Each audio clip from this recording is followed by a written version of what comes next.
आपल्याला शिकवते सहविचार, सहिष्णुता व भक्ती. इथे कोणी लहान नाही, कोणी मोठा नाही, कोणताच भेदभाव नाही, सगळे समान आहेत का? का तर इथे येणारा प्रत्येक वारकरी हा फक्त मनात एक भावना घेऊन येत असतो, एक ओढ घेऊन येत असतो.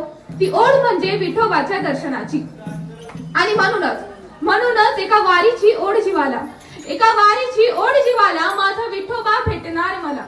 एका वारीची ओढ जीवाला माझा विठोबा भेटणार मला. टाळ मृदुंगाचा साज पावले चालली पंढरीला आज.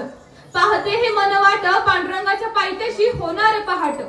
पाहते हे मन वाट पांडुरंगाच्या पायथ्याशी होणार पहाट. उजळलेल्या माळांमध्ये, हरपले मनमंत्रांमध्ये दिंडीचा गजर, हरी नामाचा आवाज. आता प्रत्येक श्वासात विठ्ठलाचे राज. आता प्रत्येक श्वासात विठ्ठलाचे राज. डोळे भरून पाहिन मी त्याला, चरणी ठेवीन माझ्या साऱ्या जीवना. या वारकऱ्यांच्या ओढीला ठाव नाही, पंढरीची वारी हाच खरा साज जीवनाचा आहे काही. पंढरीची वारी हाच खरा साज जीवनाचा आहे काही. आणि आता आपल्या विद्यालयाची दिंडी निघणार आहे.